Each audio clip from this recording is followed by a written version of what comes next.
ഷോപ്പിലിരുന്ന് വിശന്ന് എന്ത് ചെയ്യും? ന്യൂഡിൽസ് ഉണ്ടാക്കി തിന്നു. എന്തില്ലേ കെറ്റില്ലേ മിനറൽ വാട്ടർ വാങ്ങിച്ചിട്ടുണ്ട്. മതിയാവുമായിരിക്കും. ഈ കെറ്റിലിന് ചായ ഉണ്ടാക്കാൻ ഉപയോഗിക്കാൻ പറ്റുന്ന ഞാനല്ല. ഇത് ചിലപ്പോൾ എൻ്റെ അവസാനത്തെ കുക്കിംഗ് ആയിരിക്കും. Top brown chicken. ഇതിന് പക്ഷേ ഭയങ്കര സ്പൈസിയാന്ന് തോന്നുന്നുണ്ട്.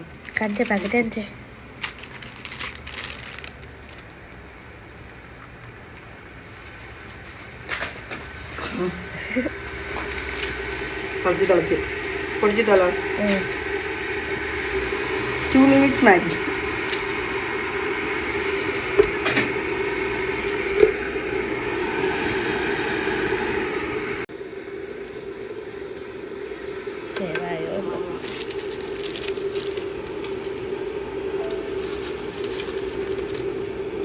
ഒന്നും വേസ്റ്റ് ചെയ്യുന്നു.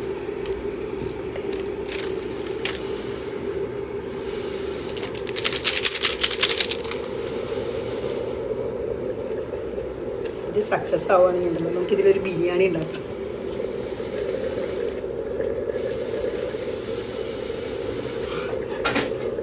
സ്മെല്ല് വരുന്നു ഗൈസ്, സ്മെല്ല് വരുന്നു. പൊട്ടിത്തെറിക്കോ? പുകയൊക്കെ വരുന്നുണ്ട്. വല്ലാത്ത ജാതി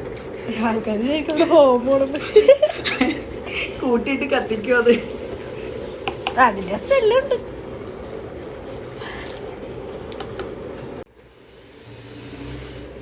ഇതിലപ്പോ ആവി പിടിക്കാല്ലേ ഈ ടെക്നിക്കില്? ആൾക്കാർക്ക് കൂട്ടിയിട്ട് കത്തിച്ചത് പുള്ളിയില്ല.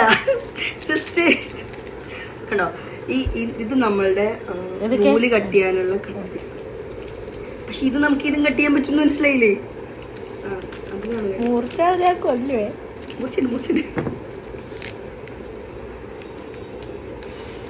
ചിക്കൻ സ്മെല്ലുണ്ട്. അപ്പോൾ നമുക്ക് ഒന്ന് ഇട്ട് നോക്കാം. തിളയ്ക്കുന്നു, അല്ലാതെ തിളയ്ക്കുന്നു. എല്ലാം ഇട്ടിട്ടുണ്ട്.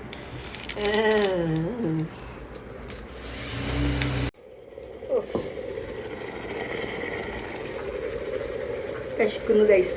ഇതല്ലോ പ്ലേറ്റ്. ഇങ്ങനത്തെ പ്ലേറ്റ്സ് ഞങ്ങളിലുണ്ട്. കാരണം ഇതിൽ നിന്ന് നിങ്ങൾക്ക് എന്ത് മനസ്സിലാക്കാൻ പറ്റും? ഇവിടെ ഇടയ്ക്കിടയ്ക്ക് ഫുഡടി ഉണ്ടല്ലോ. ഫുഡാണ് മെയിൻ സംഭവം. റെഡി ആയിട്ടുണ്ട്. കുറച്ചുകൂടി വെള്ളം വറ്റട്ടെ. നല്ല പവർഫുൾ ടൂളാണ് കേട്ടോ. എന്തുവാ ഇത്? ഇതാവുന്നുമില്ലല്ലോ. അതേ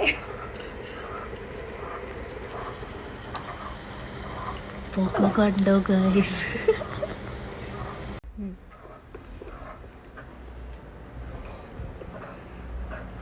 ഇവിടെ എടുത്താ വരും. സാധനമുണ്ട്. ഓക്കെ, അങ്ങനെ നമ്മുടെ നൂഡിൽസ് റെഡി ആയിരിക്കുകയാണ് ഗൈസ്. ഇത് തീരുന്നില്ലേ? അക്ഷയ പാത്രം, കെറ്റില് പാത്രം. ഇനി നമുക്ക് ടെസ്റ്റ് ചെയ്യുന്ന ചടങ്ങിലേക്ക് കിടക്കാം. അതിനായി ഓണറും എന്നെ തന്നെ ഞാൻ ശരിക്കുന്നത്.